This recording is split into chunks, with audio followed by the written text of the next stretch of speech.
Shalom. Shalom.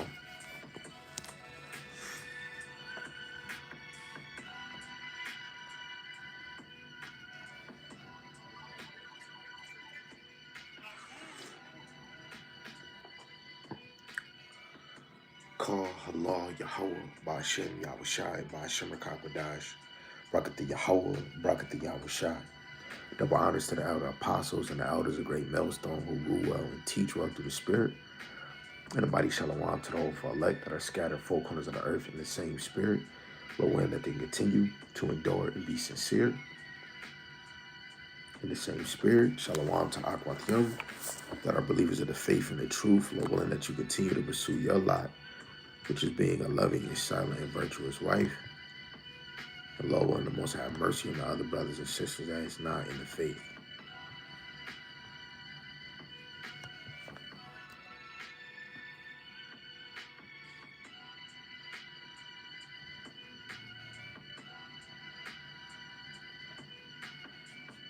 Making sure everything is good.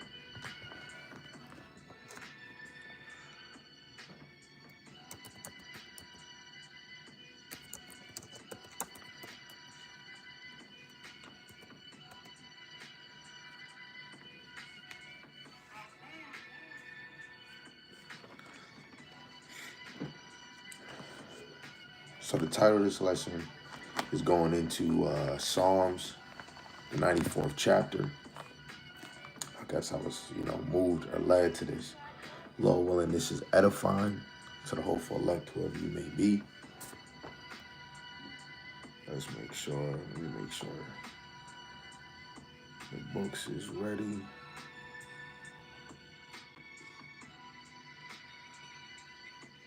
So this is, I think we just gonna tap into it.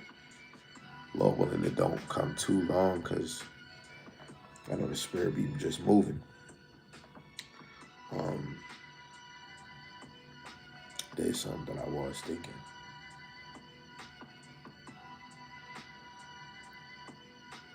Hold on. The vengeance of the Lord. I just want to, in all aspects and all angles, you got to know the vengeance of the Lord is not just only when those nukes drop, right? The vengeance of the Lord can happen at any moment while man and woman is living on this earth. Doesn't matter what nation you is. Vengeance is of the Lord.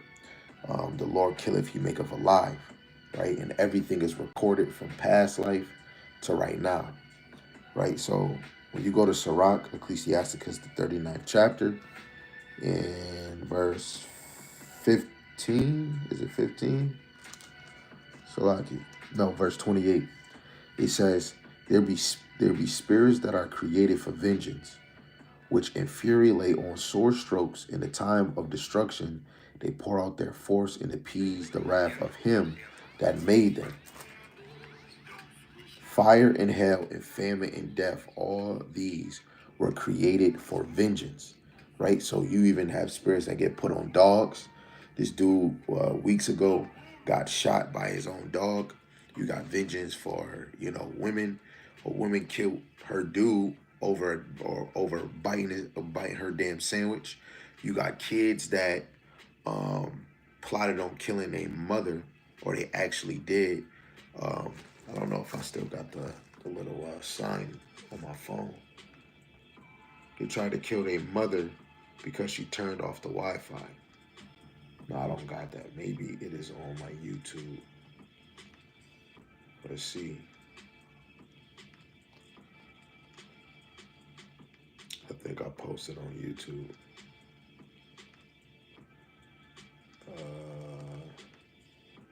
I post so many things, and so lucky, bear with me.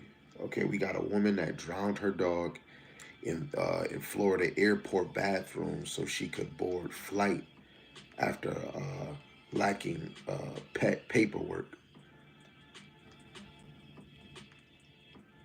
But she just a damn demon, I ain't gonna lie. She killed that damn animal. She ain't even thinking. Why the heck you get on the airplane? Not even thinking.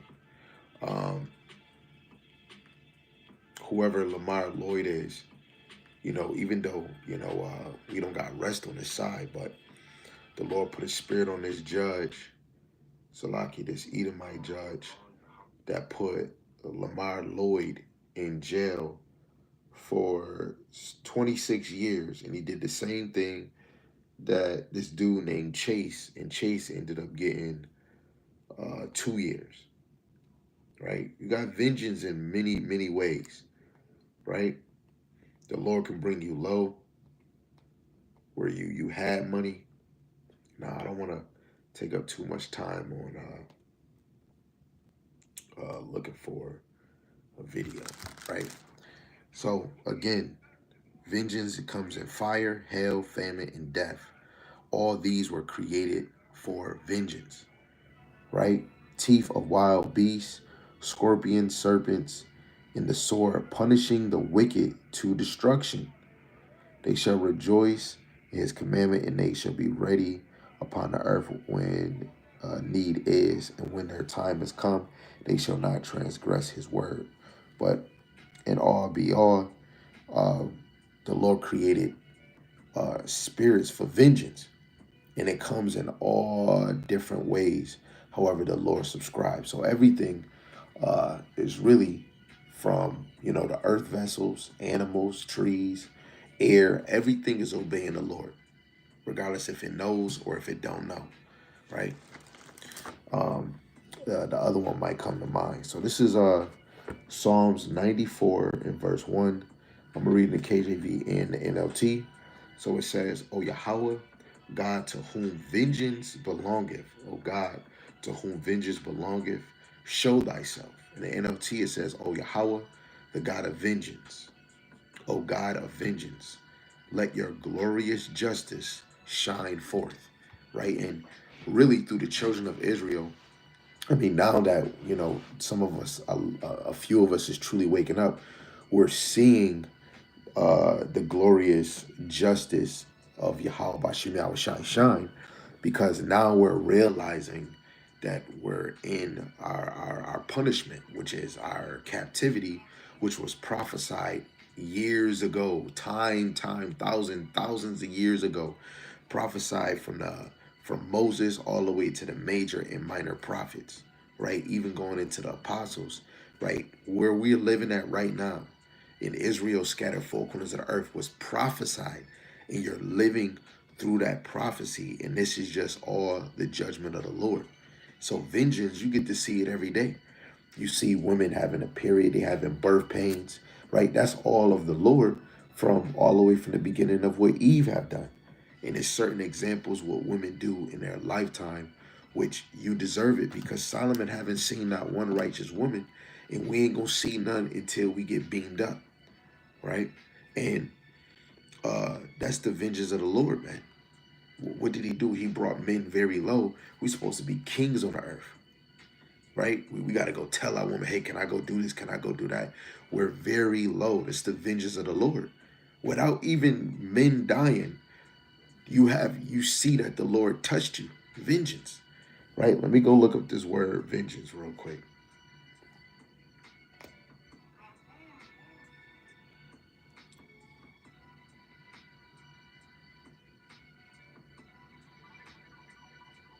Okay, so vengeance can be avengement, whether the whether the act or the passion. It could be vengeance for avenge someone or revenging, right? That's what vengeance is. Avenging someone or revenging. Now, for the children of Israel, we'll go through some precepts. The Lord is going to avenge us by destroying and bringing our oppressors, our enemies, his enemies low. But the revenge the Lord has on the children of Israel is because we wouldn't hearken to him. We didn't hear his prophets. So the Lord, he even said that he was going to remove us out of our land. All of us that scattered four corners of the earth, we're not in our land. So we'll be strangers to the land. The Lord had revenge on us because of our disobedience. So it's this word vengeance go hand in hand. So Lord willing, this is edifying. So since we dealt with verse 1, let's go to,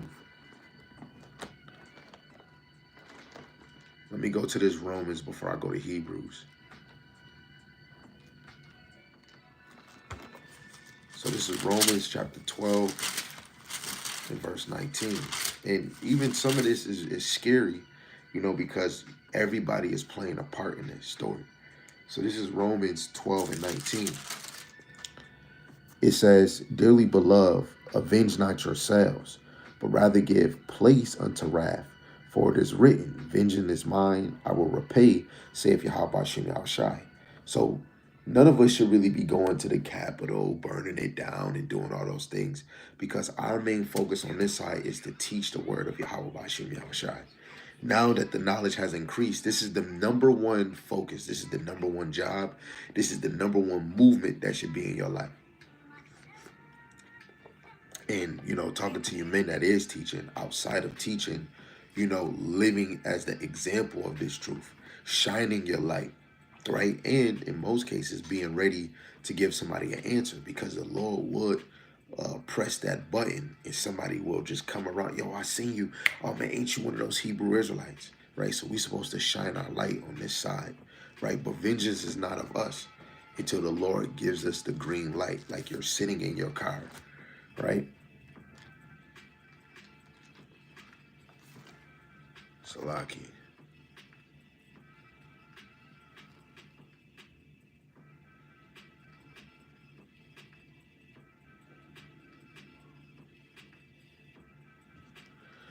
Oh, hold on once. I'll get back to that in a second. Um,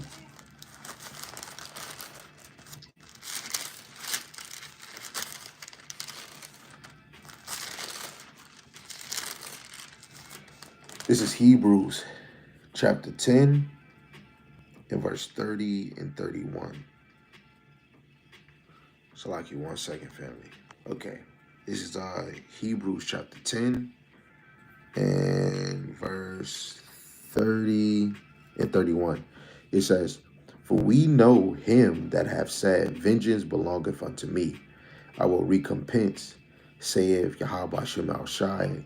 And again, Yahweh Shemel Shai shall judge his people. It is a fearful thing to fall into the hands of the living God.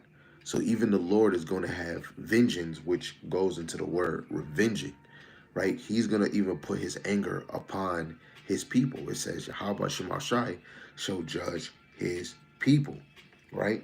Repay. Let's go to a quick one real quick. I really want to go to the First Peter's, but let me see this one, Deuteronomy 32. Let me see if this is the one I want. Deuteronomy 32, verse 35 and 36, it says, "To me belongeth vengeance and recompense. Their foot shall slide in due time, for the day of their calamity is at hand, and the things that shall come upon them make haste. For Yahawah shall judge his people and repent himself for his servants, when he seeth that their power is gone and there is none shut up or left." Right? So this even goes to when the Lord is removing us out of the land, our calamity. And then Esau laughed at our calamity. Didn't they rejoice that we were getting removed from our stature? Because through the Spirit, the children of Israel tormented these nations. And we really tormented the nations because we were following the ways of Yahawah Bahasham Yahawashi.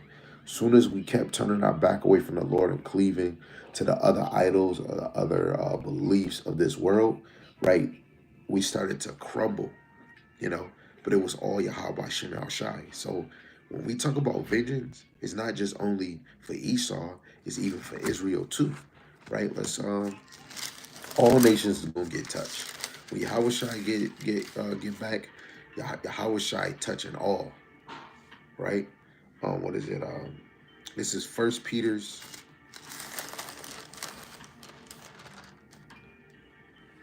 Salaki, just look. Salaki, I had to answer to the head, brother. This is First Peter, chapter 4, and verse 17. It says, "For the time is come that judgment must begin at the house of God. And if it first begin at us, what shall the end be of them that obey not the gospel of God?" So right there and then, when you go into verse 18, it says the righteous If the righteous scarcely be saved, where shall the ungodly and the sinners appear? Right? Most if they don't get beamed up, they're gonna be destroyed with Babylon. Maybe some of Jake is gonna even be destroyed with Israel, because you do have some Jake that's over there, because Jake is scattered. The 12 tribes are scattered four corners of the earth. But verse 17 is the point. He said, "For the time has come that judgment must begin at the house of God." So the ones that's proclaiming to be in this truth, even more how fire this is, because when I left work, um, I did a video on, of course, the Purple Rangers, IUIC, on the name of the Lord.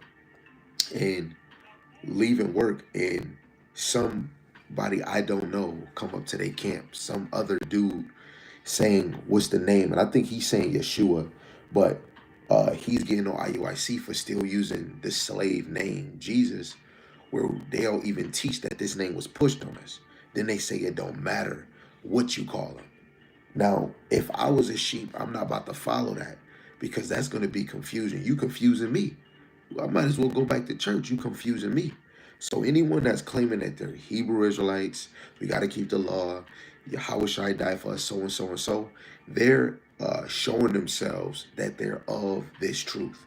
So anybody that is of this truth, judgment is going to happen with you first if you're not being serious, right? Jeremiah the 17th chapter. Jeremiah the 17th chapter. Let's just get it.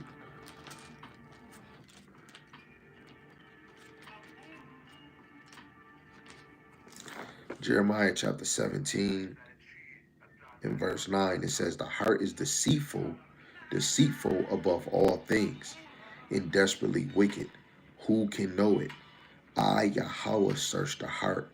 I try the reins, even to give every man according to his ways and according to the fruit of his doings." Right? The Lord is searching the heart. Right? We can't know the heart, because the heart is deceitful, deceitful above all things. But the Lord knows the heart. He searched the heart. He the one that created the heart. You know? And he's trying every rein and giving every man and woman according to their ways. So if you thinking the funk and you calling yourself of this truth, you're going to get dealt with first. And the ones that's not obeying the gospel, that don't even give a damn, Auntie Lulu, Rashid Mateen, or Maurice, right? He not even caring for this truth. You right after. You're right after. And guess what? It's going to happen simultaneously. Right? The vengeance of the Lord is not something, oh yeah, he comes when he comes. No, this is something you want to have fear in the Lord right now, because we're closely getting to that time. You have to look at this kingdom. You know, you got Republicans and Democrats always in our face, and they don't agree. A kingdom that is divided is not going to stand. The top elites they disagree with each other. Billionaires disagree. It was a video out. Uh, it's some billionaire Republicans and billionaire Democrats. They don't even agree with each other, but they all got the same plan. They don't agree with each other. A kingdom that is divided is not going to stand. You even got civilians going against the government. They're not at peace. This is how we get to see, in a bird eye's view, in a human's eye, you could tell that this kingdom is going to fall. I don't know the time, but you get to see the signs that this place is about to be done, right? But the vengeance of the Lord is about to take place, right? Let's go to 2 Thessalonians, the first chapter. Lord willing, y'all following along. Lord willing, you're catching what is being brought out, right? Again, I can't force anybody to believe in this.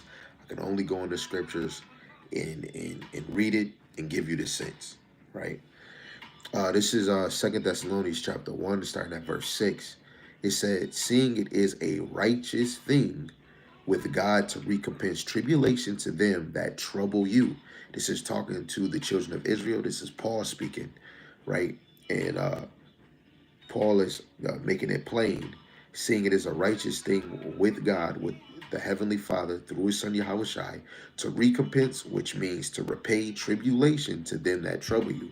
So all the nations in our past, our present, and whatever is going to happen in the future, any nation that gives us a problem or wearing us out, the Lord is going to pay them back.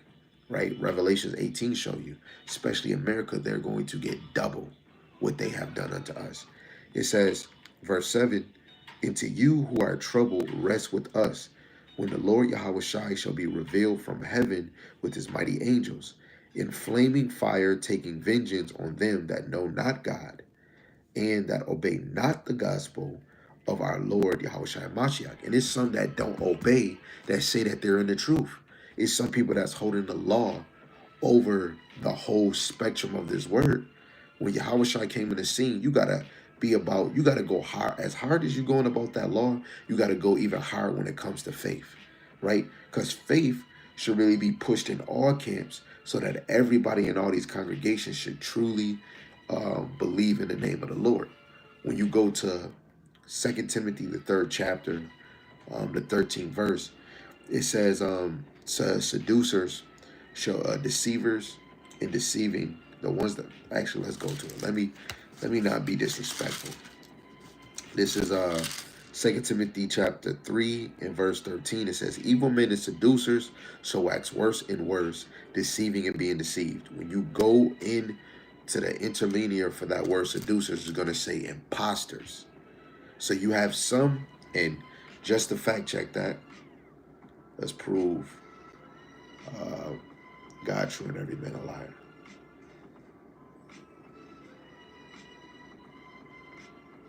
So 2 Timothy chapter 3, just so you guys can see right there where my top of my finger is. But evil men and seducers shall wax worse and worse, right? Deceiving and being deceived. So when we go into this word seducers, and I know on my screen is backwards.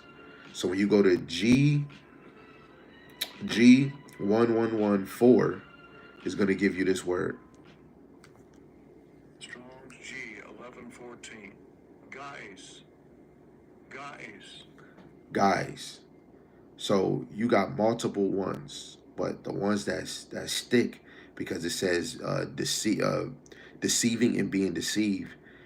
For that deceiver, it is an imposter, right? So you'll have some that are seducers in this thing. Oh, I'm a Hebrew Israelite, Kwam Yasharella, or Yahawashi, or they could be saying Jesus, right? Or however they could be saying it. Those are imposters.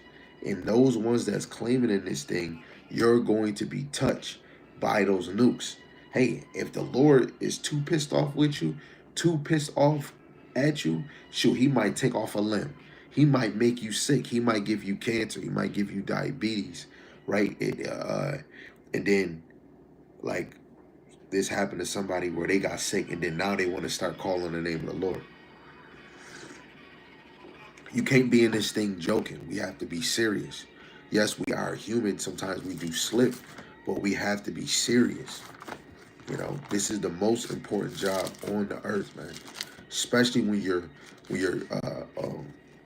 that's like in the world when somebody is a businessman, a drug dealer, or whatever, and you got somebody product, or you're a manager of a business and you're running it incorrectly, right? And you got some that run a business and they could be stealing from the business, right? Eventually, if whatever you doing comes to the light, you're fucked. So truly, if you're not serious about this, the Lord is going to expose you. And some people might think that they're not getting exposed, which is happening right now, literally. So we going back to Psalms 94, reading 2 and 3. It says, lift up thyself. Let me read one again. O Yahawah power, to whom vengeance belongeth. O power, to whom vengeance belongeth, show thyself. Lift up thyself, thou judge of the earth, render a reward to the proud. Yahawah, how long shall the wicked triumph? This is a question. How long? Now we got prophecies, right? When you know, in past tense, we had to go through 7 major and minor captivities, but the 4 major captivities, when you look at Babylon, the Persian Medes, the Greeks and the Romans, even in between that, the Assyrians, because the northern kingdom, right? Israel, we went into that fourth beast, which was Rome. But that Rome Empire, it fell and it rose again, which brings us back to Daniel, the 7th and 8th chapter. So Israel, the Lord got revenge still on you. His vengeance is still on you because of the condition and the position that you're in. You're still in the curses. Just because you can make money and you got faces on your money, the world is not exalting you as being the children of the Lord. You got to go to their downtown establishment to change your name. You know, you got to get a birth certificate from them to say this is your child, let alone they're stamping it that this is a citizen. Like, this is brazy. We're very low, and that is the vengeance of the Lord for what we have done, right? So now let's go to Job 20 and 5.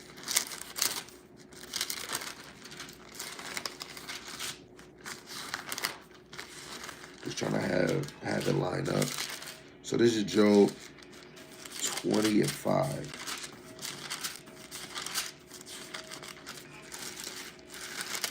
And this is in the KJV. It says, I'll start in verse 4. It says, knowest thou not this of old, since man was placed upon the earth, that the triumphing of the wicked is short, and the joy of the hypocrite but for a moment. So really, when you really get in this knowledge, they're only ruling for a moment, because for the children of the Lord, Yahawashi kingdom is not gonna ever fall. It's gonna be forever, ever, ever, ever, ever, ever, ever, ever, ever, ever, ever, ever. This kingdom was like, in a sense that you could say, forever for a point of time, right? But the kingdom of Yahawashi is gonna be forever and ever, and we can keep on saying forever, ever, and ever.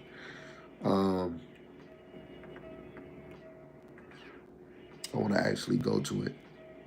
Okay, this is Daniel chapter 2 and verse 44. It says, in the days of these kings shall the God of heaven set up a kingdom which shall never be destroyed, and the kingdom shall be left.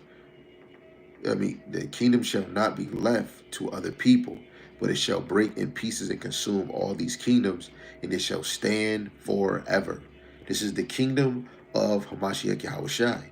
That's what the good news is truly about, right? The good news is the kingdom, right? But it's things that point into the good news. Because in order to get your kingdom, nations have to fall. 2/3 have to be destroyed. The Lord has to separate the nations, separate the sheep from the goat, which in the real sense, the sheep would be the elect and the goats would be Esau, right? The 2/3, you have no thought in this story now, right? You're done. Your main direction is to be destroyed, right? Let's go to, I'm gonna read this one in the NLT. This is 2 Corinthians, the 4th chapter, in verse 3. It says, if the good news we preach is hidden behind a veil, it is hidden only from people who are perishing. Satan, who is the god of this world, has blinded the minds of those who don't believe. They are unable to see the glorious light of the good news. They don't understand this message about the glory of Hamashiach, who is the exact likeness of God. So this means is predestined. Whoever is not getting this gospel or understanding it or studying it or trying to sharpen themselves, it's over. And it's people really living life, thinking they living it up. And you're truly walking towards that, you're going to be perished. And there's no way around it. None of us can change the Lord's mind. It's already predestined. Just for us, we're human. We're lowly. Like, we're low. We're in a low vessel. So our time is different. So we might think we doing it, but if the Lord didn't have you already from the beginning of time already going to come in this truth, you're not going to come in it. And if you do come in it, you could come in this state like an imposter, because it goes back in the time of Moses. It goes in the time of Noah, Adam. It goes in the time of the major prophets, the minor prophets. It goes in the time of Yahawashi. It always was seducers in our community. Women, men, even children being raised up as monstrous children, right? Ain't nothing new under the sun. History merely repeats itself. So you still got niggas that will come in this thing and use this truth for popularity gain. This thing is not a money scheme, even if people can sound good and make it sound like it's not a money scheme. They'll mix the world with the truth. You can't even do that. Keep that separate, right? The more we grow in this truth, when you go to Galatians 6 and 14, when Yahawashi died on the cross, the elect, everything of the world got hung on there. That's why the more we get into this knowledge, the more your life is simple. I'm not trying to chase the things that I used to. I want to be popular. I want to be that, hey, you know what I'm saying? But I want to be me, and I want to serve Bahasham, Yahawashi.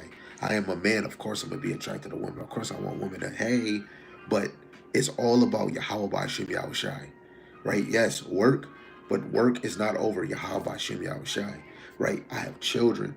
You got a household. You want to feed your household the words of Yahawah, Bahasham, Yahawashi, because if you are striving to be the elect, you're striving to get the kingdom. If you're not striving to get that, you're going to be destroyed. And I don't want that for me.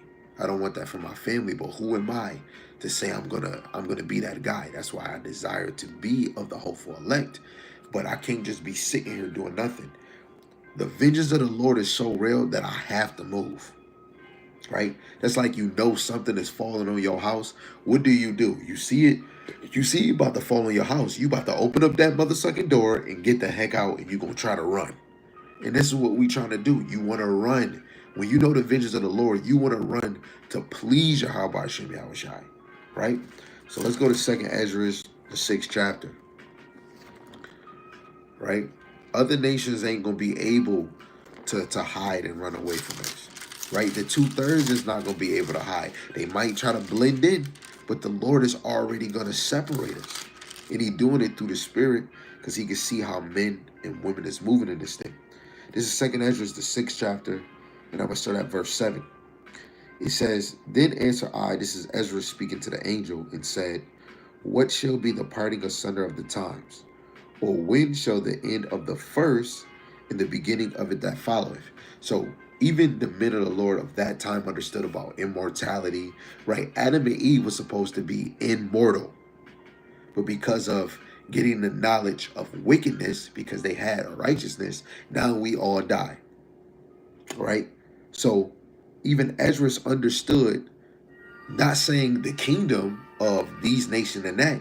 He's talking about when shall the end of the first, because it wasn't the Lord plan for us to be this low in this nature, in this wicked flesh.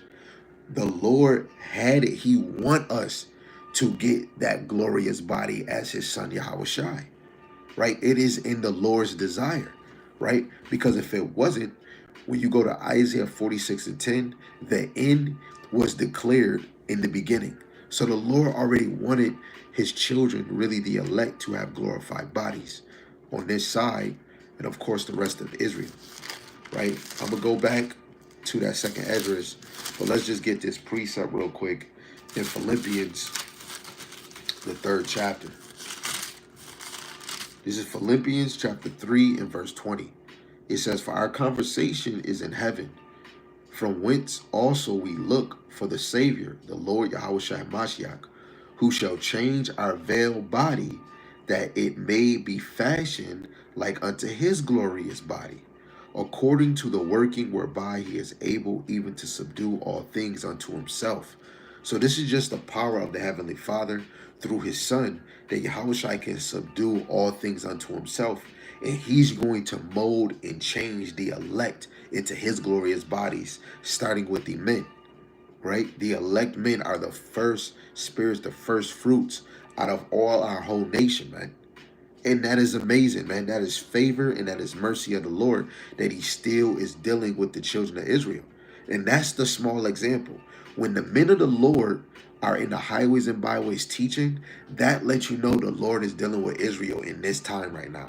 Because if none of us was teaching this word and you just had Christianity and Muslim, we talking about nobody saying Hebrew Israelites, nobody bringing out prophecies, nobody talking about no MOTB, nobody wearing no garments with the fringes on, none of that. None of that, none of that. That right there would show that we're not we're still in a falling away state, which some is in a sleeper state, but the falling away is done. If you did not catch that bait, it's like a fish. You throw the rod in the water, and it's 5 fish. Only one fish caught that bait. As soon as you take it out the water, it's over. You know what I'm saying? If we don't catch that bait, the Lord don't got you in that rod.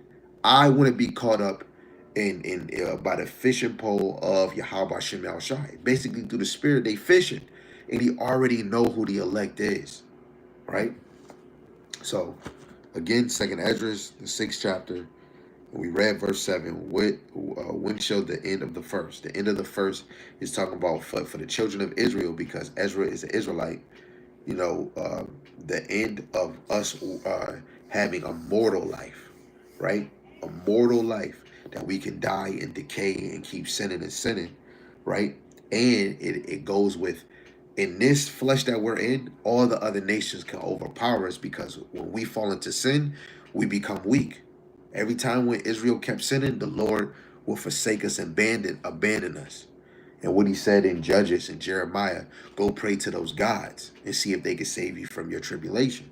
None of those false gods that we believed in our past did shit for us. They did. I can't even say they gave you water. I can't even say they gave you a can. They didn't do nothing. You got guys that can't eat, that don't speak, that don't shoot down thunder. Y'all think they do, but they don't. Right? So verse 8, it says, and he said unto me, from Abraham unto Isaac, when Jacob and Esau were born of him, Jacob's hand held first the hill of Esau.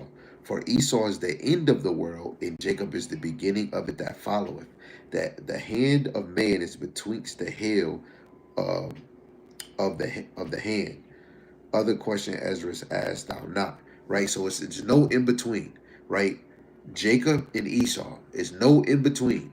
So Esau is ruling. When Esau falls, it's Jacob's beginning. Esau hasn't failed yet. He's still in power. But we see his kingdom is divided. You even got Esau as a nation divided when you got Russia against everything that stands for so-called America or somewhat the Europeans, right? This is a beautiful case because the Lord is dealing with the kingdoms of men, right? Daniel, the 4th chapter, verse 17, it says, this matter is by the decree of the watchers, in the demand by the word of the holy ones, to the intent that the living may know that the Most High ruleth in the kingdom of men, and giveth it to whomsoever He will, and setteth up over it the base of men. So we're in the kingdom where the lowest of men, that's what base of men, the lowest of men is ruling the earth right now, which would technically be the nation of Edom. Ecclesiastes 4 tell you it's no done away of all the people.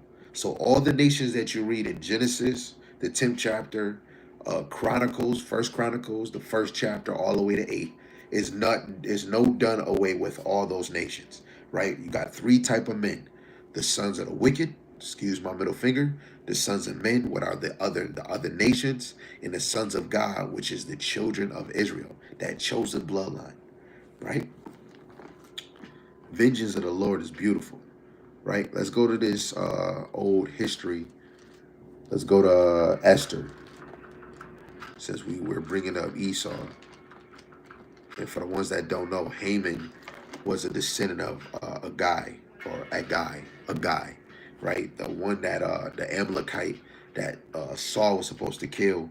He's a descendant, which he is an Edomite or an Idumean, if you want to say. This is Esther, the 7th chapter. And I'm going to read verse 6. It says, and Esther said,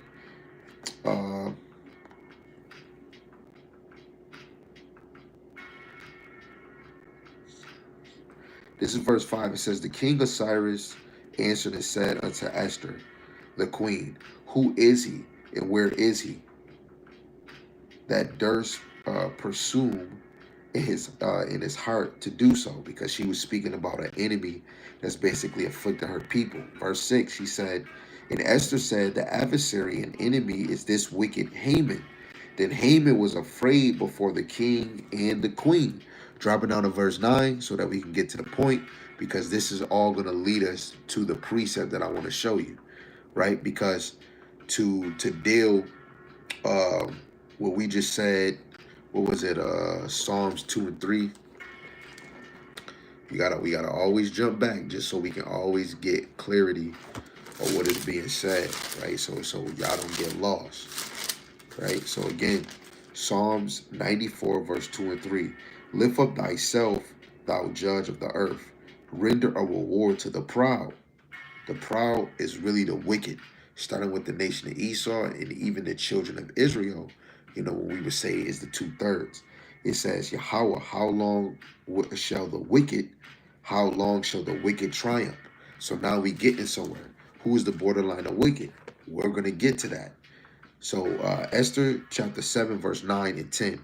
It says, and her Banah, one of the chamberlains, said before the king, behold also, the gallows 50 cubits high, which Haman had made for Mordecai, who had spoken good of the king, standeth in the house of Haman.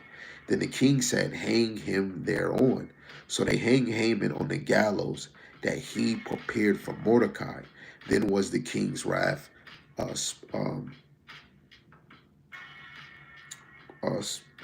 spatified, right? I went to this point because Haman created a weapon, a sword, to kill Mordecai and other Jews. So the whole point is, even in this same time, because things is repeated, history merely repeats itself. Ecclesiastes 1 and 9 in the NLT, history merely repeats itself. Haman created a device and he died in his own device that he had for somebody else. That's going to happen on this side, where Esau he's blessed with the sword.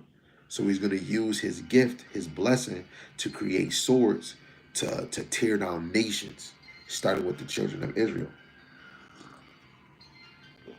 Right?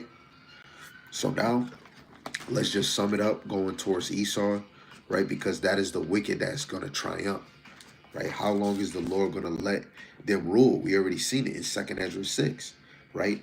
The Esau is the end of the world, and Jacob is the beginning that followeth. Do you see immortality? Do you see people flying? Do you see chariots? Do you see the Lord here? That means Esau is still in the earth. Because when Yahawashi come back, the fourth beast, which is the fourth 2.0, Rome 2.0, is going to be ruling when Yahawashi comes back. So you have to be following along when it comes to prophecy to even know what I'm even talking about. So this is Genesis, the 27th chapter. And we're going to read verse 38 to 40. It says, and Esau said unto his father, haste thou but one blessing, my father? Bless me, even me also, O my father. And Esau lifted up his voice and wept. And Isaac his father answered and said unto him, behold, thy dwelling shall be the fatness of the earth, and of the dew of heaven from above. And by thy sword shalt thou live, and shalt serve thy brother. And it shall come to pass, when thou shalt have the dominion, that thou shalt break his yoke from off thy neck. And then later on, when you read in the Kings, after Israel kind of like fell, Esau left and revolted against Israel, and they went into their own area and made a Edomite a king over all Edom, over Petra, over Basra, and they tried to set up their system, their system for their people, and eventually they went to and fro throughout that known land to see who they could conquer and devour, right? But it was ultimate them waiting for the Lord to make us fall in our calamity and us get removed out of our land, especially when we look at the time of Zedekiah, when the Babylonians took us out of our land, right? And Obadiah will show you how they laughed and many other nations took a part in taking our spoils, right? So now that we read that, he is blessed with the sword, what we just read in Genesis, the 27th chapter. He is one of his blessings is the sword. So let's get into the modern day sword for Esau today, which he used technology, right? But a sword is a weapon, technology is a weapon, right? But let's look at, this is the ultimate sword, which when we went into Esther, right, Haman died by his own weapon. So what weapon is Esau gonna fall? Right? A lot of the Edomites is gonna fall from this weapon. This is Isaiah, the 54th chapter, verse 16. It says, "Behold, I have created the smith that bloweth the coals with the fire." This will be a man. In order to mold metal, you would need a smith, a blacksmith that's molded swords and weapons. And the thing that's blowing the coals is the joint that's under the thing that he's forging, and he's stepping his foot on it and is blowing air on the fire to make it stronger and hotter, right? And that would be teaming, right? Especially when we get into the next part. It says, "In that bringeth forth an instrument for his work, and I have created the waster to destroy." So this waster is the missiles, these nukes of today, the ICBM missiles that can destroy continents, right? Land mass, right? What they did in Hiroshima, right? They destroyed it, but it was still inhabitable, right? But what's going to happen to America? Over 200 million missiles or warheads is going to touch down on this place and make it a liquid of fire. And I live here. Oh, are you scared? Are you not going to just leave? Man, I want to get delivered. So I'm going to sit my butt right here and do as much as I can for Yahawah and for his elect to get beamed up. Lord willing, I'm worthy enough. If not, I'm going to be part of that. I'm going to be a part of that liquid, you know. But anybody can go look up. It's multiple things we can go look up, but you can look up Project Paperclip and understand that America and Russia divided that German Nazi engineers that create missiles or bioweapons, and they divided them. You get them, and that's what it was. You can go look this up for yourself. You don't have to take my word for it. Go look up Project Paperclip. You got other things you can go look up too.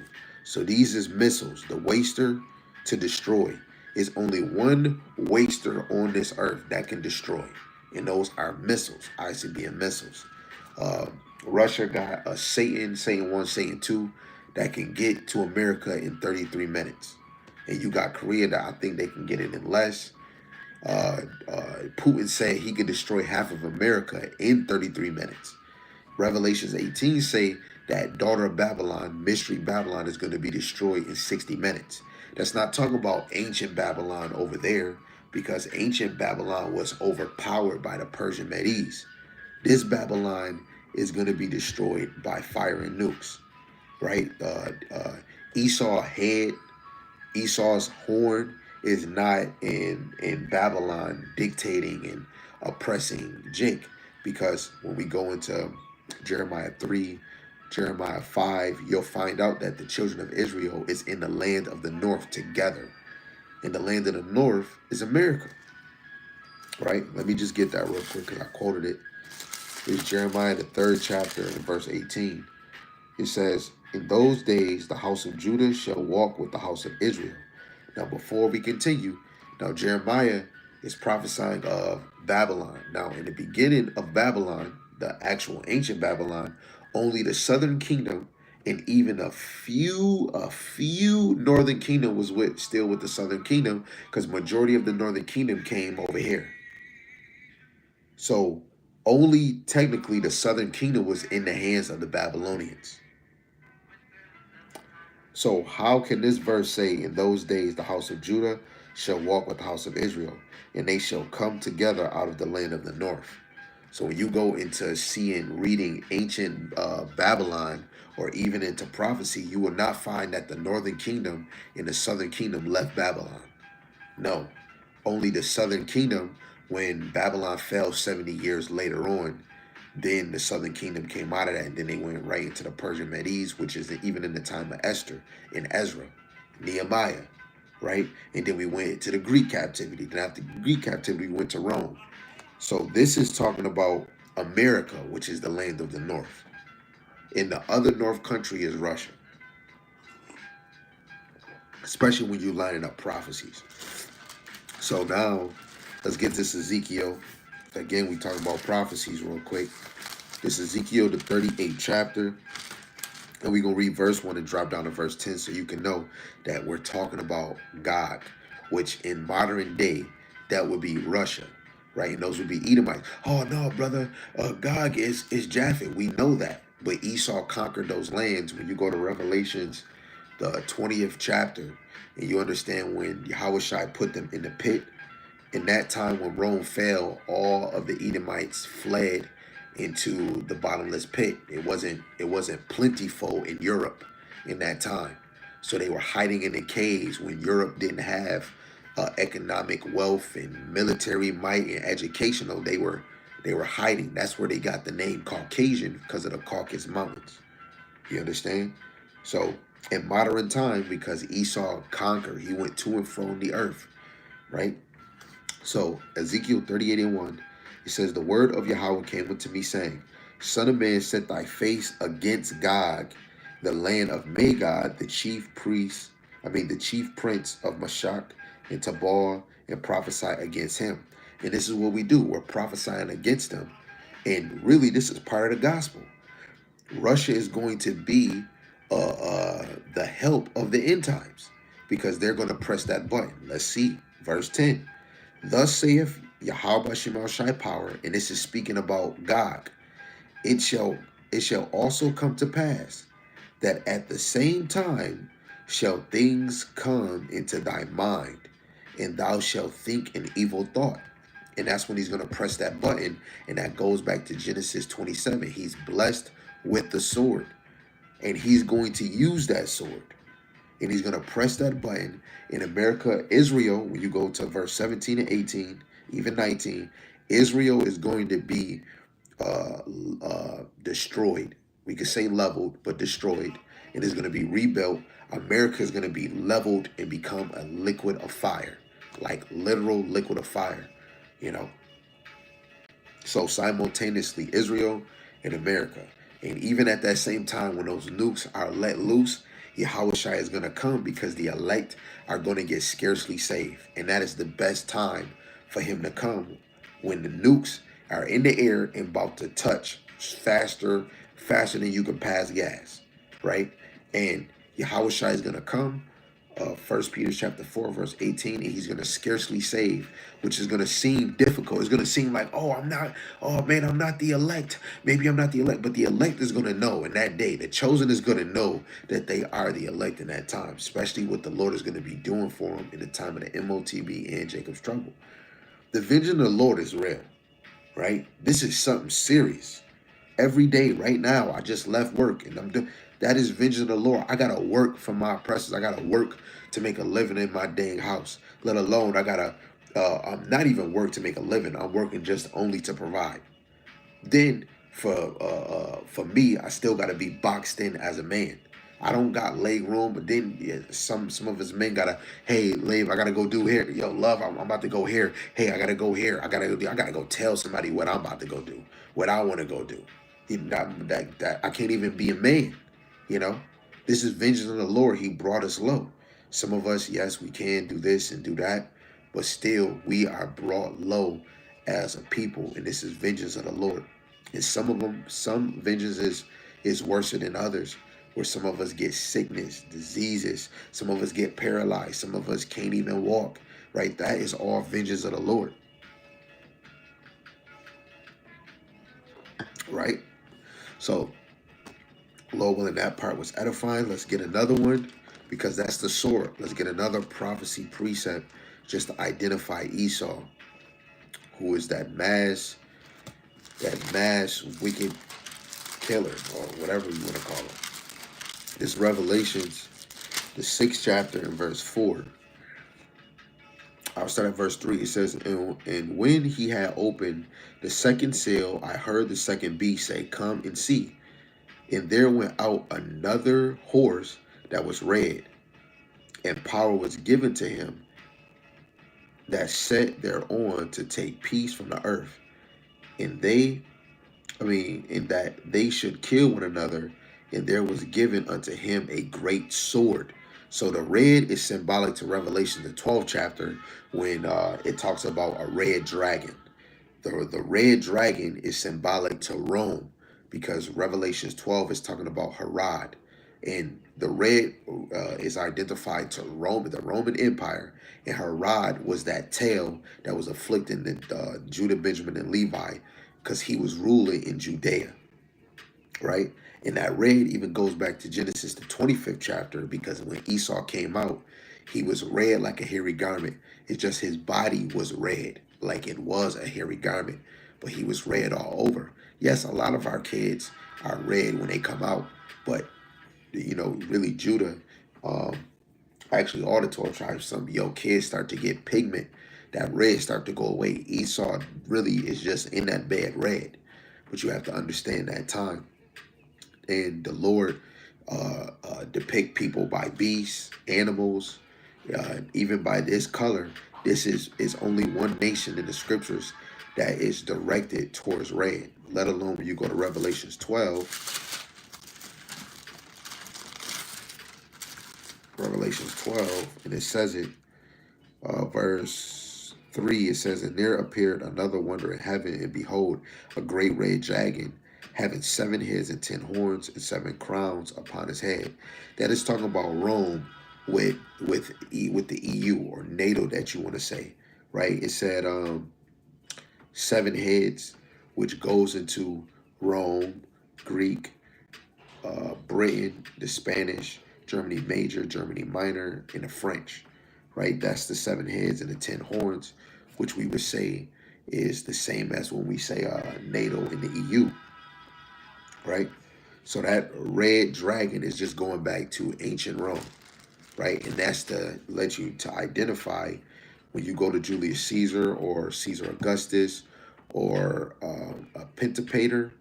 I think Herod's father, he was an Idumean, right?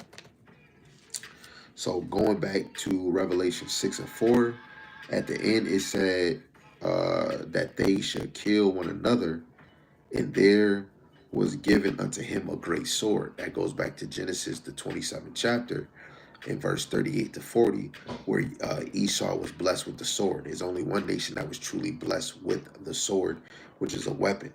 And when you go back to verse 1 in Revelation 6, this same person is going to fight against Yahawashi, right?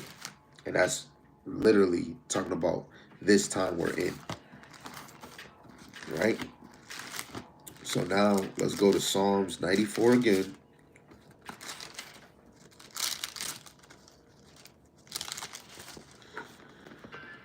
This is Psalms 94, and we're going to read verse 4. It says, how long shall they utter and speak hard things, and all the workers of iniquity boast themselves? How long? How long, Yahawah? Iniquity just goes into wickedness, right? So let's go to Psalms 10.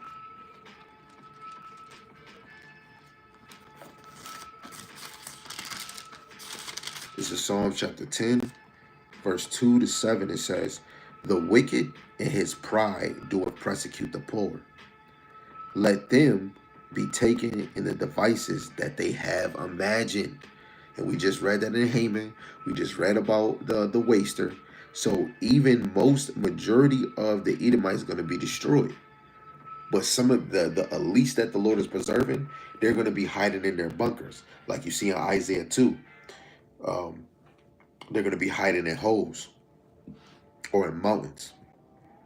Verse 3, it says, for the wicked boasteth of his heart's desire, and blesseth the covetous, whom Yahawah abhorreth. And we see Esau doing that daily, boasting. It says, the wicked through the pride of his countenance will not seek after God. God is not in all his thoughts. His ways are always grievous. Thy judgments are far above out of his sight. As for all his enemies, he puffeth at them. He hath said in his heart, I shall not be moved, for I shall never be in adversity. And that's the same thing that's in Isaiah, where Babylon think it's a queen and it won't never fall, right? And it will. Verse 7, it says, his mouth is full of cursing and deceit and fraud. Under his tongue is mischief and vanity. And that even goes with the devil. What is the devil? He's a liar, manipulator, and a deceiver. And when we look at the wicked of today, which when we go into Malachi 1 and 4, when we talk about wickedness, who is the borderline of wickedness? Like, you can't cross this line. There's no other nation that can truly cross this line as a nation to be in wickedness, the most in iniquities. Right? Let's go to the last book of the so-called Old Testament. We can go to chapter 1, verse 4. I'll start at verse 3. It says, and I hated Esau and laid his mountains and his heritage waste for the dragons of the wilderness. And that's going to happen again. This happened in Petra and Basra, when the Lord made Esau fall from his stature, and their little place became a habitant of dragons, which goes into serpents, lizards, Komodo dragons, right, of the wilderness. And that's going to happen to Babylon. It says, whereas Edom saith, we are impoverished, but we will return and build the desolate places. Thus saith Yahawah of hosts, they shall build, but I will throw down, and they shall call them the border of wickedness, and the people against whom Yahawah have indignation. Right? And Esau, what did he do?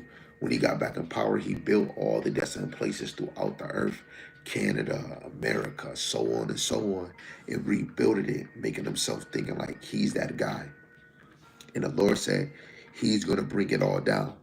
But this is the borderline of wickedness. This is how we're going to know who Esau is. He's the borderline of wickedness. Nobody's going to pass his wickedness. Right? So now, let's go back into that Job 21, verse 14 and 15. It says, therefore, they say unto God, depart from us, for we desire not the knowledge of thy ways. What is the Almighty that we should serve him? And what profit should we have if we pray unto him? Right? This is not in the heart of Esau. Even you got Jake, right? The ones that's not really obeying this gospel, a lot of them is saying that same thing. What are you going to do for me? But most people, when they get shot, they get in a car accident, oh God, everybody always say those words. But again, only the elect is going to truly know and believe in the true name of the Heavenly Father, right? And again, everybody is not called in this thing, everybody's not called in it. So let's go to Isaiah. We're going to read this in the NLT, Isaiah 10 to 15. So this is Isaiah 10, verse 10 in the NLT, going into the Syrian, but it's talking about Yahawah. Bahasham Yahawashi says, yes, we have finished off a kingdom whom gods were greater than those in Jerusalem and Samaria. So we will defeat Jerusalem and their gods, just as we destroy Samaria and hers. After the Lord has used the king of Assyria to accomplish his purposes on Mount Zion in Jerusalem. Wait, hold on. I hope y'all heard that. Now, we just read above where these Assyrians did this and did this to other nations. He said, after the Lord has used the king of Assyria to accomplish his purpose on Mount Zion and in Jerusalem, he will turn against the king of Assyria and punish him, for he is proud and arrogant. This is why America is symbolic to all these major captivities: Assyria, Egypt, Babylon, the Greeks, the Roman captivity, right? Nineveh, Sodom and Gomorrah, right? America is symbolic to all of them because a lot of them had a proud or arrogant mindset, a prideful mindset, right? But really, the Lord just said He did it. He used the Assyrian to destroy and do this to all these kingdoms, and then the Lord used him to accomplish His purpose in Mount Zion. And all these kings really be thinking that they did it, right? Daniel, we're gonna get back to that. We got 3 more verses to read. Let me just read this real quick. This is a classic. Daniel chapter 2, verse 21, it says, He changeth the times and the seasons. He removeth kings and set up kings. He giveth wisdom unto the wise and knowledge to them that know understanding. So it's all Yahawah Shai that set up and remove kings. Daniel 4:17, the Heavenly Father dwells in the kingdom of men, and He gives the kingdom to whomsoever He wants. So anybody that just sit here and just thinking America is just, this is just what it is and is. No, the Lord set all of this up. Literally. It's real time right now. That verse right there should be opening your mind. Everything Trump, George Bush, Joe Lyon, Barack Obama, McSalmon, Hillary McClickery Dot, freaking Putin. I don't know all these dang rulers, these damn domino effects. The Lord set all of them up. You got the Rothschilds, the Morgans, the Rockefellers, this and this and that. The Lord set that up. The Jay-Z's and the Dittlers, Sittlers, the Lord set all that up, right? To put all of you ones in a trap. And a lot of y'all don't know it's really the Lord, man. So let me read verse 12 again in NLT. After the Lord has used the king of Assyria to accomplish His purpose in Mount Zion and in Jerusalem, He will turn against the king of Assyria and punish him, for he is proud and arrogant. He boasts, by my own powerful arm I have done this. With my own strength, wisdom, I planned it. I have broken down the defense of nations and carried off their treasures. I have knocked down their kings like a bull. I have robbed their nests of riches and gathered up kingdoms as a farmer gathers eggs. No one can even flap a wing against me or utter a peep of protest. But can the axe boast greater power than the person who uses it? Is the saw greater than the person who saws? Can a rod strike unless a hand moves it? Can a wooden cane walk by itself? You see that? All those things was created to be used. And a person that use them, the thing that is created can't stop the person that is using it. So it's the same example as the Heavenly Father. Goes back to Sirach 33:14 or 13. The Lord is the potter. We are the clay.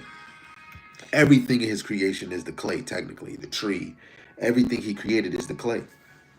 Oh, man. Oh, man. Yo, man. Yahawah Shai is amazing. You're set up, you know.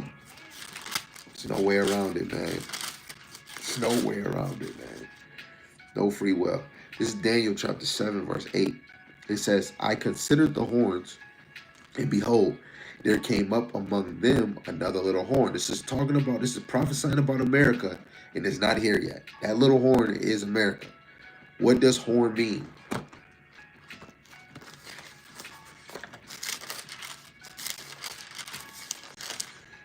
Horn means a king or kingdom or power.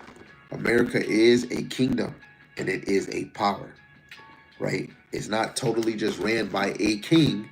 It's ran by puppet masters, what we would say is the elites, right? So that's the little horn. And this is part of verse 7 when it talks about the fourth beast, right?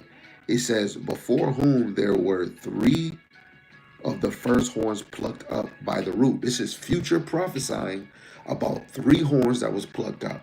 What are the 3 wars America went through? The Britain, the Spanish, and the French War to make its independence from England. It says, and behold, in this horn were eyes like the eyes of men, and a mouth speaking great things, which America definitely was speaking great things of independence, so on and so on. But it all stems back to them reflecting themselves to Rome. Verse 11, drop it down to verse 11. I beheld then, because of the voice of the great words which the horn spake, right? The kingdom, the power. I beheld even till the beast was slain, and his body destroyed, and given to the burning fire. Right? Let's read it again. I beheld then, because the voice of the great words which the horn spake, I beheld, even till the beast was slain, and his body destroyed, and given to the burning flame. Right?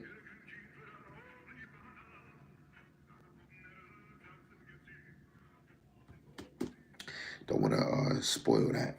Now, dropping down to verse 25, right? Because this is still talking about America, right? But this is all symbolic to ancient Rome, the fourth beast in the seventh verse. So Daniel 7 and 25, it says, and he shall speak great words against the Most High, and shall wear out the saints of the Most High, and think to change times and laws, and they shall be given into his hand until a time and times and dividing of times. Right? So when we look at Rome, Rome did do that, right? But when America got established, after the Renaissance, they did way worse. Rome fell. When the Renaissance came, what Renaissance means rebirth. So when that mindset, that image of Rome came back again through the Roman Catholic Church, through the Vatican, through the Pope, all that other thing, they were doing so much to bring in economical wealth. They was doing so much. They was destroying a lot of walls. They was tearing a lot of things down. And that all led to America being what it is. And this beast that we're in is not just only America, right? They have branches. Now we can look at the three major branches that solidify this Esau empire, right? I think it's Revelation 16. The five frogs, right? Let me just make sure I got it right. We almost done, family. I know. I tried to not go too long. I think it's 16.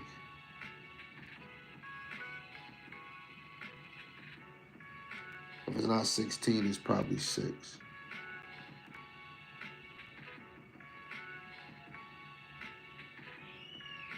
Nope, it's 16. This is Revelation 16, verse 13. It says, and I saw 3 unclean spirits like frogs come out of the mouth of the dragon, and out of the mouth of the beast, and out of the mouth of the false prophet. The false prophet would be the Vatican, right? Which would be the religion part of this beast, right? And out of the mouth of the beast, you would have, I would say that would be, you got America, which is the military might, and then you got London, which is the financial system, right? All three of these is like the main source, but this is not just 1, 2, or 3 people. This is a whole conglomerate, right? And they all in cahoots. Even if they disagree with each other, they running the heck out of this world right now, right?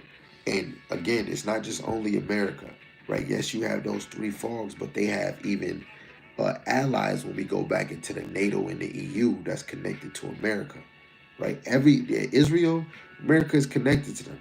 You just can't see it, right? You have to be able to believe in Yahawah Shemashai to understand this. And this is why the more you grow in this faith, the more you want this place to end, you know?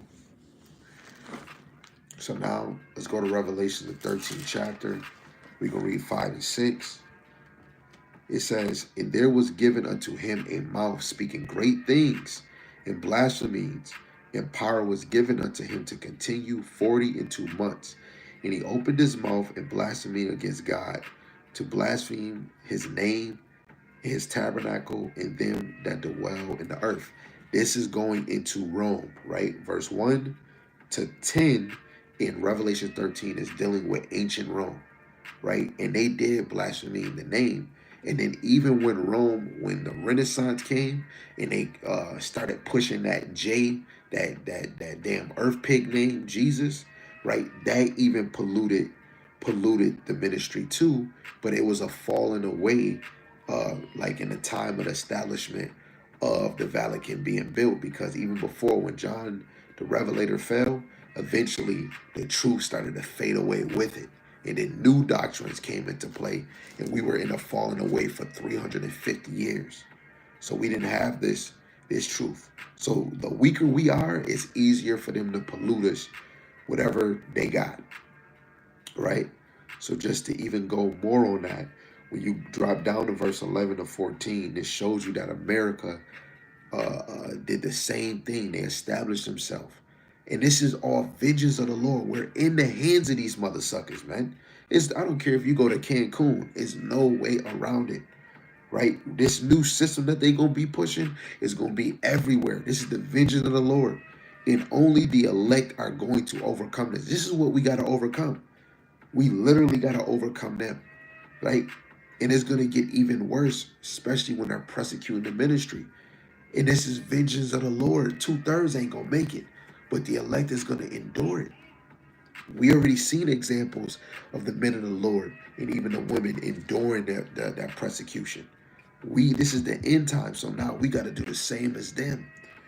Revelations 13:11, it says, "And I beheld another beast coming up out of the earth, and he had two horns like a lamb, and he spake as a dragon, and he exercised all the power of the first beast before him, which is Rome," which is the fourth beast in Daniel the seventh chapter.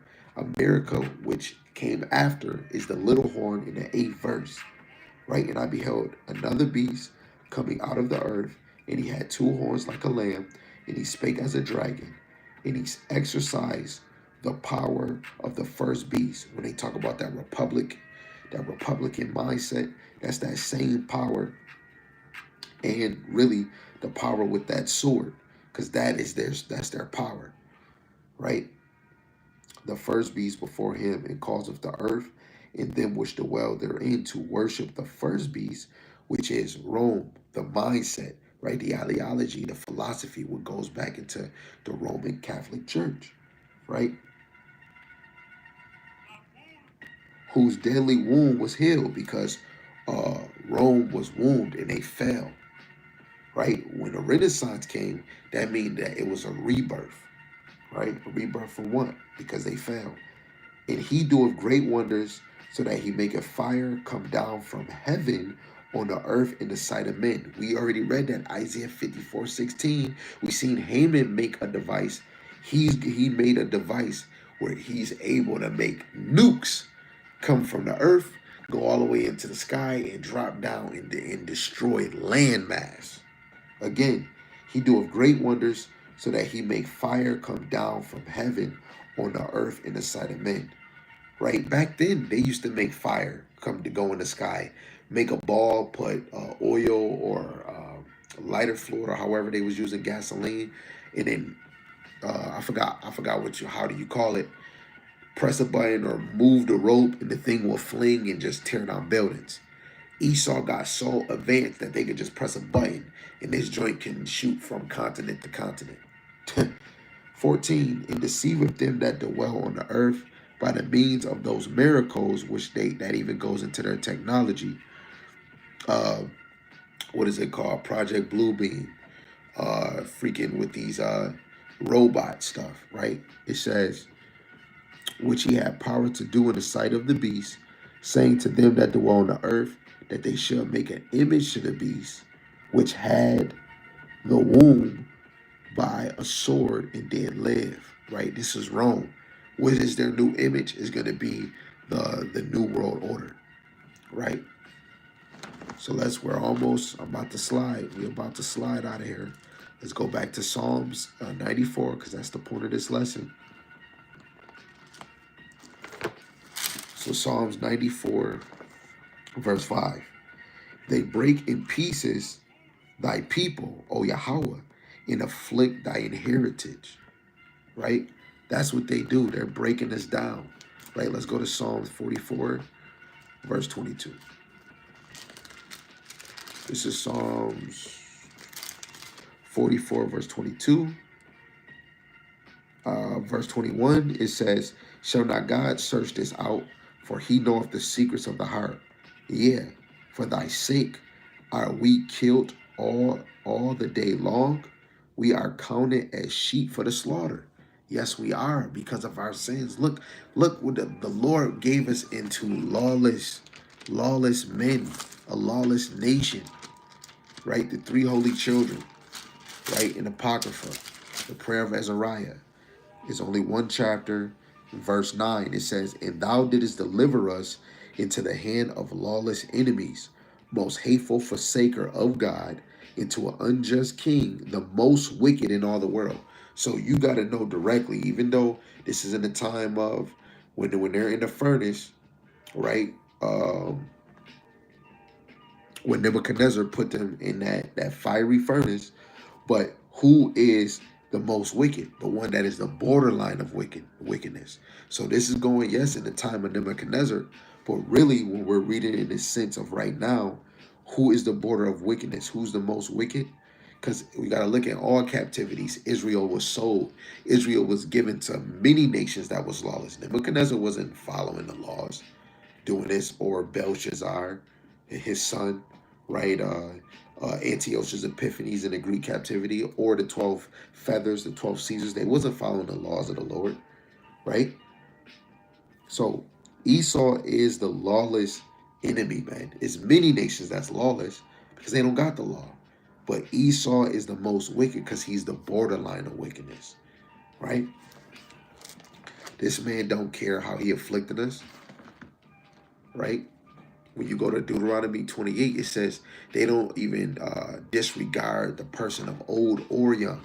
Your baby can get it. Look at your past life. They was flinging those babies in the ocean, or making them as alligator bait, and didn't even eat the alligator. Sometimes they did, and sometimes they did it just for sport, just to get a laugh. Hold that in your mind. This is Limitations chapter 5, verse 1 to 5. It says, remember, O Yahawah, what is come upon us. Consider and behold our reproach. Our inheritance is turned to strangers, our houses to aliens, right? Our land is given to strangers because of what we have done. It says, we are orphans and fatherless. Our mothers are as widows. We have drunken our water for money. Our wood is sold unto us. Our necks are under persecution. We labor and have no rest, right? That goes back to Psalms 44 and 22. All the day long. And I just said, I just got off of a 12-hour shift and then got to go back. We're not working to live. You're working just to provide, man. Oh no, brother, why don't you get another high-paying job? You gotta go. We gotta do all that work, and then I know people that even go in their career and they still not getting to their. My mind wasn't getting into a career. I wanted cooking. I wanted my own cooking show. I wanted to do music. I wanted to make people laugh. I wanted to dance. I wanted to be a celebrity. I wanted to be in TV. I wasn't thinking about the Lord on this level. Now that I'm getting it, all that is foolish, is meaningless. You know?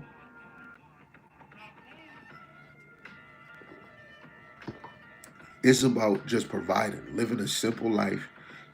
Sometimes you can get certain things that you want and desire. There's other things I might want. You know what I'm saying? I'm still young. I know I still want a little something. But at the end of the day, you really call a spade a spade. This not living. This is not living. But really, every day you get to see the vengeance of the Lord.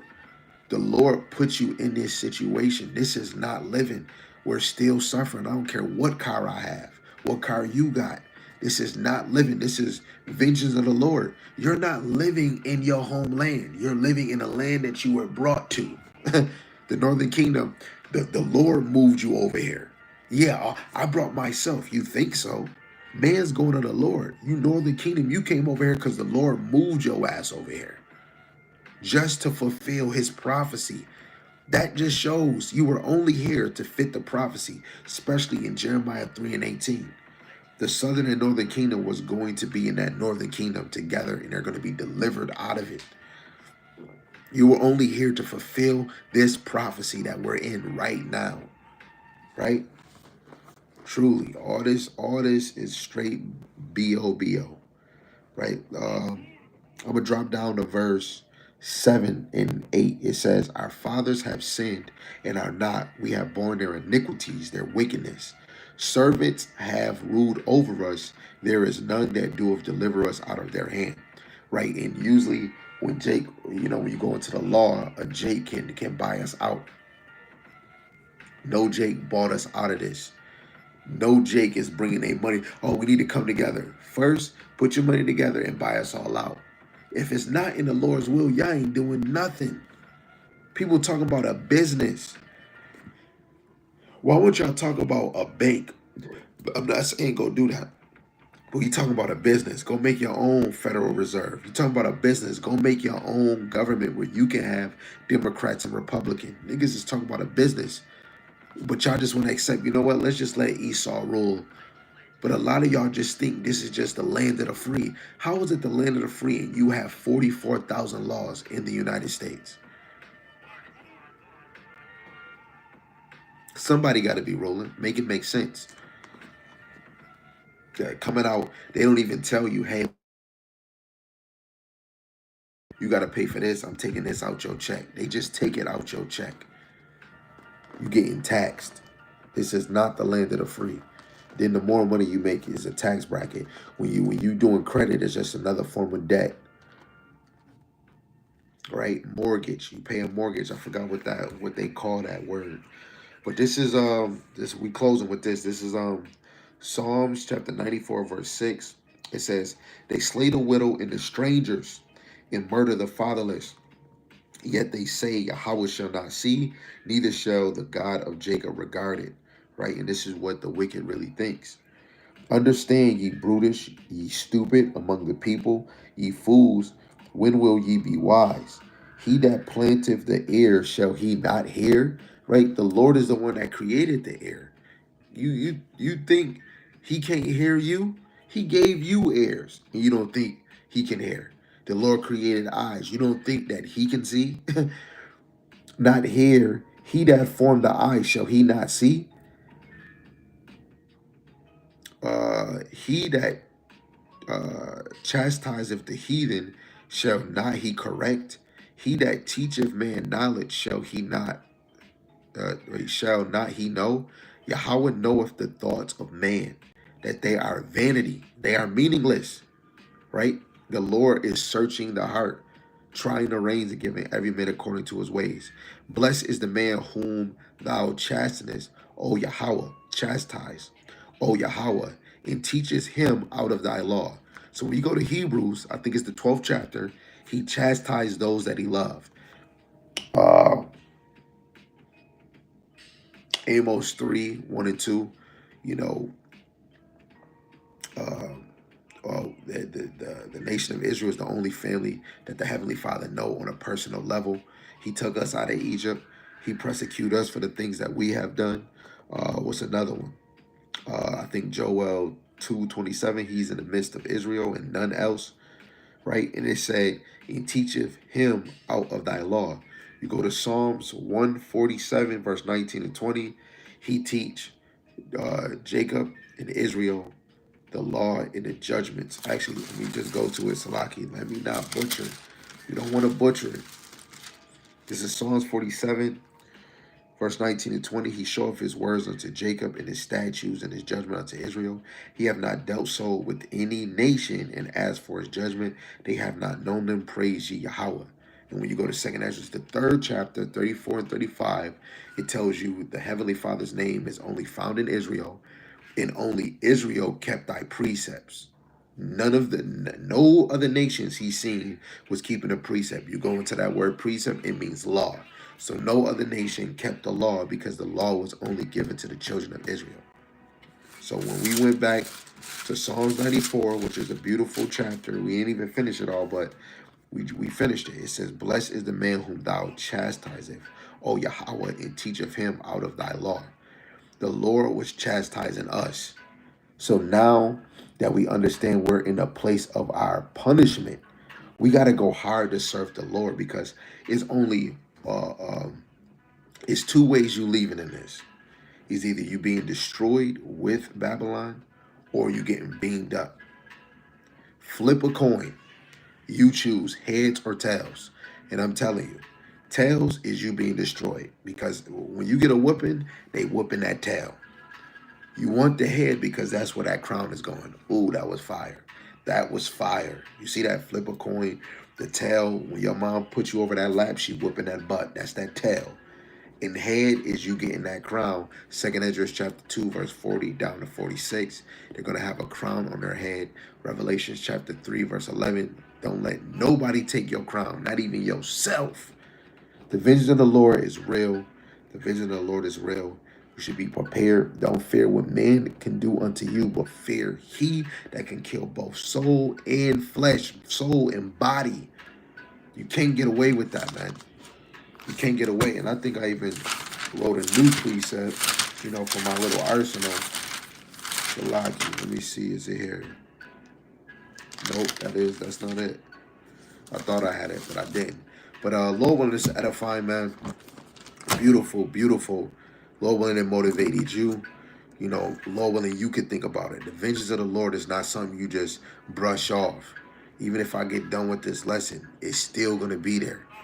Right? So, the water Yahawashi for allowing us to do this lesson, Lord willing. It was edifying to the sheep.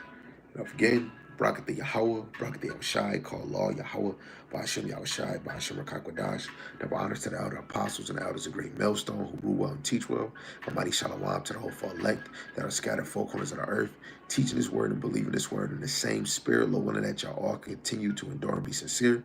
Shalom to the Akwatiyam that are believers of this faith and this truth, Lord willing, that you continue to pursue your lot, which is being a loving and silent and virtuous wife. And Lord willing, the most have mercy on the other brothers and sisters that's not in faith. Shalom. Abba, Abba.